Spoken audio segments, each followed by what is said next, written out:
Bismillahirrahmanirrahim. Assalamu alaikum. Good afternoon and welcome to Sports Extra. I'm your host Ahmed Nawaz with the latest roundup of sports today. Let's take a look at our lineup. First of all, the second four-day match between Pakistan Shaheens and Bangladesh A is underway. Bangladesh A were bowled out for 258 in their first innings, and of course Pakistan Shaheen already lead this two-match series 1-0. So obviously they win this one, they draw this one, they go on to win the series. It's been an exceptional performance so far. Even today I think it was a decent bowling performance, getting Bangladesh A out on 258. They've got decent batters as well, Bangladesh A.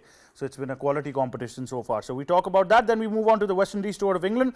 Third test match underway. West Indies of course winning the toss and opting to bat first. England unchanged, as they of course have already won the series as well by 2-0. They have an unassailable lead. West Indies need to do more. We talked about this before as well, that if you talk about the prospect of West Indies, there's so much that needs to be done as far as their prospects are concerned. So we're going to be definitely talking about that in detail. Then of course we move on and we discuss Zimbabwe's tour to Ireland. The historical one-off test match is underway. It's live on PTV Sports. You can watch all the action there as well. And of course when you talk about Zimbabwe, 210 on their first day. Ireland of course were trailing, but it's been like I said, a decent competition between the bat and the ball. The batters have surely enjoyed their time on the crease as well. Then we move on to the Paris Olympics. Opening ceremony is going to take place today. The Summer Olympics are going to start of course on the 26th till the 11th. 10,714 athletes are taking part in 329 events of 32 sports. 206 countries are being represented, including a team of world refugees as well. And apart from that, Paris Olympics will be the first Olympics in the history that has the equal number of participation from men and women athletes alike. So I think that is a historical milestone that they achieved. But so far from Paris, not so positive news as far as the commute was concerned. We know that there have been certain cyber attacks that have disrupted the transportation system. About 800,000 people in Paris have been affected due to their journey utilizing trains, and especially 250,000 people who were supposed to travel today for the opening ceremony have been affected. So really, on a day of an opening ceremony, this is not what you want as a city. So I certainly hope things do turn out in the right direction and we see the spectacular opening ceremony take place there as well. So we talk all about that, cricket in detail of course at the start of the show. Joining us in studios is cricket commentator, broadcaster, international presenter and our sports expert Kiasif Ahmed. Assalamu alaikum, how are you sir?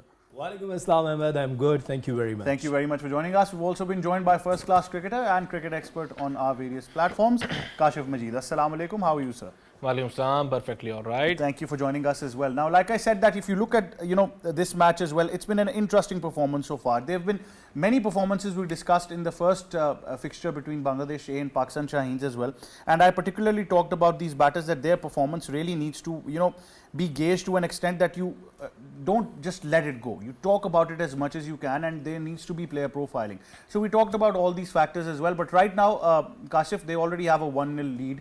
They bowled out Bangladesh A for 258 runs. So it's been a decent performance, but primarily I'd like you to comment on this, and also the fact that Shahnawaz Dhani has once again been injured. So he's returning home now, where the medical panel will assess why is it that the frequency of these injuries with our fast bowlers, and it's mostly, I think if I'm not wrong, related to back or lower back.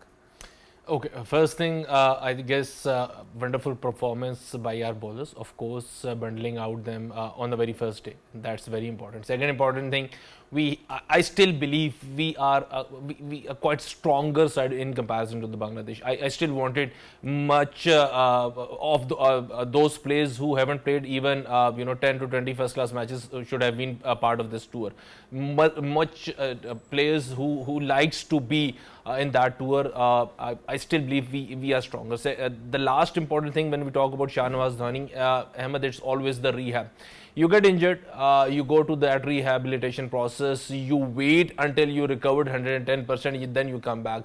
Eventually, when it comes to these fast bowlers, the rehabilitation process is just not done as the way we wanted to, or as the way their body wanted to, and this is where they are lacking something very significant.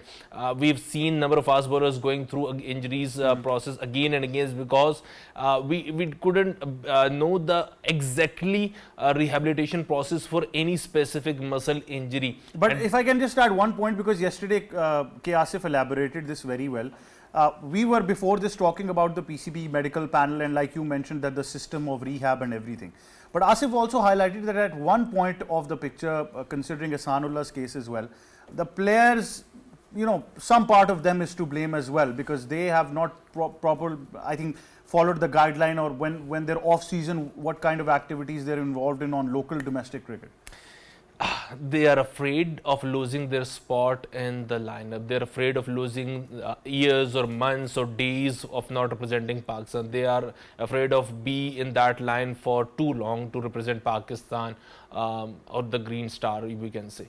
So this is where they tends to hurry up everything, and normally 80-70% fit, they just raise their hands that we are ready to go, and it's very difficult to find out that whether a player is 100% fit or he is 80% or 70% fit, because there is a very fine margin between those 20-30%, and even the medical panel couldn't come up with the final conclusion. So this is where player is afraid, and they wanted to be there in the ground, and most probably the important part is we know from history there are certain players who took their time to get into that rehabilitation process, and eventually when they got fit there was no place to find for them in the starting lineup. So this is where it's the system's faults as well as is the player's fault.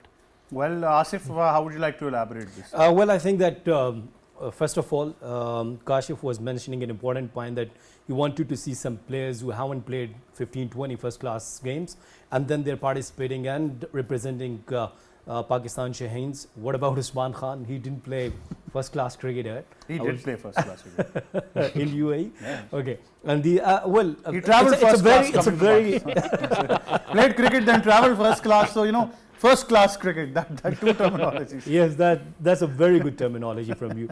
Well, I think it's a very good point from Kashif, that Kashif Ali bowled really nicely today, and he got 3 wickets. I watched him last year in domestic cricket, and good thing is that he was just trying to bowl on the 4th stump, right outside the off stump. He took 5 against Rawalpindi region, all of them that was sharp edges. It means that a bowler who is understanding that where is my strength and where I would have to bowl.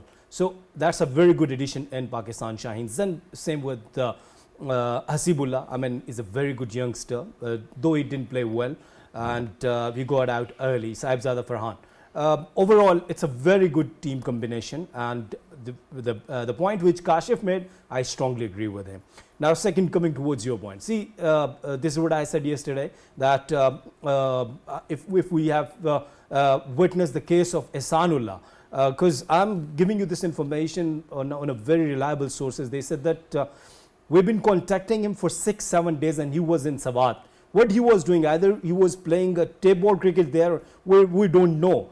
And PCB kept calling him, and he said that I'll come after 1 day, 2 days, and he has lost his 7 days. So I think Kashif Bhai, as Kashif Majid said, that players and board, both are the responsible. But first responsibility comes towards the player, that if you're not sure about yourself, that if I'm 70% okay and 30% I'm not, then please do not take risk. Don't make haste, because if you're afraid that I'll lose the position in Pakistan team, if I lose the position in Pakistan Shaheen, if I lose the position in domestic cricket, but what if you play and you won't play, and you cannot play for the future for 4 or 5 years, then who will be the responsible? So this is the point. There is no need to get in a hurry. Right, just a short break, but stay tuned, we come right back.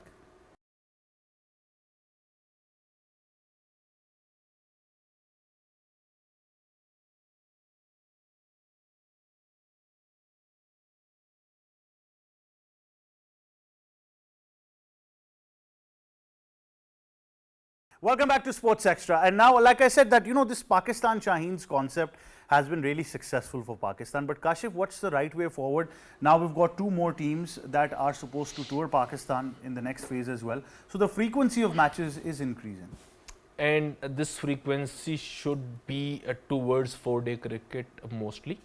I'm not a strong believer of Pakistan Shaheen playing T20 series with any team. So let's come to that point that our Shaheen team will be playing more of 4-day cricket and one-day cricket rather than involved in T20 cricket, because all those Shaheen players are playing T20 cricket through their franchises or franchise-based cricket. So most probably what we need is to play more of that longer version of cricket, and that is 4-day cricket. Second important thing, it's a reciprocal basis series, that once we go there and next time they will come to our shores, and this has to happen, because this is how we can breed our new cricketers to different climate. But can we categorize based on formats for these players right now in the A setup? Can we do that? Definitely yes, because if we wanted someone to gain form as a T20 cricketer, there has to be a Pakistan Shaheen T20 team playing somewhere else. So this is where this is very important. If you are not playing good at the Pakistan, for the Pakistan team, the next stop for you to gain your confidence is Pakistan Shaheen's tour, and this is very important for everyone playing cricket in these days, because ultimately we lack those cricketing days when there was a time that a visiting team used to play a warm-up or 2 warm-up matches before the start of the series. Right now, with this calendar of FTP, you can say future tour programs, or this very much dense calendar, we couldn't get time to see those matches. So most importantly, the most important part is Pakistan Shaheen's tour to every country, and every country coming to the Pakistan. Certainly. So yeah, that means that the frequency and the quality both needs to be. Asif, what do you think about the number of games that are necessary for them to play each year, and then of course the quality also comes in? Well, I think Pakistan Cricket Board has already announced this, that Sri Lanka will be visiting to Pakistan, Bangladesh will be visiting to Pakistan. As Kashif said, that now we want to look that Australia A coming, or we are going to Australia to play with Australia A or with New Zealand A, and same with the England A. And then in the past, this is when the franchise cricket was not happening, these tour matches right before the series, 2 to 3 matches used to happen in different countries. For example, if England visiting to Pakistan A play with the English side, and we have seen so many debuts when the A sides, the players who were performing well for Pakistan A, they have represented the Pakistan national. So I think that the amount of matches, it should be increased, and the quality, of course, we should follow towards that as well. Certainly. Asif and Kashif, thank you very much for joining us on the show. It was a pleasure having both of you gentlemen as well. Now, of course, before we go, we've got to tell you about the Olympics, which start in spectacular fashion today with an opening ceremony in Paris. There's a lot that has gone into the games at Paris when you talk about the opening ceremony, the budgets, the preparations. We've got the entire outlook in this report. So you go take a look at that from me and the entire team. It'll be goodbye for now. Hello world, where you been? I've been waiting for you and your friends. One love begins. Tip top, we're starting at 10. If you believe that we can make some magic happen, say yeah. The grand spectacle of sports, the Paris Olympics, officially begins today. Over 3,000 performers will participate in the opening ceremony. The 33rd edition of the Olympic Games, held every 4 years, has been assigned to Paris, the capital of France. We're chasing the sun, yeah. If you were trying to go home, trying to catch one, trying to have fun. The motto of the Games is Games Wide Open. Paris was chosen as the host city during the 131st session of the International Olympic Committee held in 2017. Paris is the second city in the world to have the honor of hosting the Summer Olympics 3 times, with London being the first. Paris previously hosted the Olympic Games in 1900 and 1924. It is estimated that the 2024 Olympics will cost 9 billion euros. I don't need to tell you, I don't need to explain. Tell her what we're showing up, we're changing the game. At the Paris Olympics, 10,714 athletes from 206 nations will be in action. The games will feature 329 events across 32 sports. The competition starting on July 26 will conclude with the closing ceremony on August 11. An 18-member contingent from Pakistan will participate in the Paris Olympics. The contingent includes 7 athletes and 11 officials. Among the athletes, Arshad Nadeem and Paika Riaz will participate in athletics. Ahmed Durrani and Jahara will compete in swimming. Ghulam Mustafa Bashir, Gulfam Joseph and Kashmala Talat will be in action in shooting.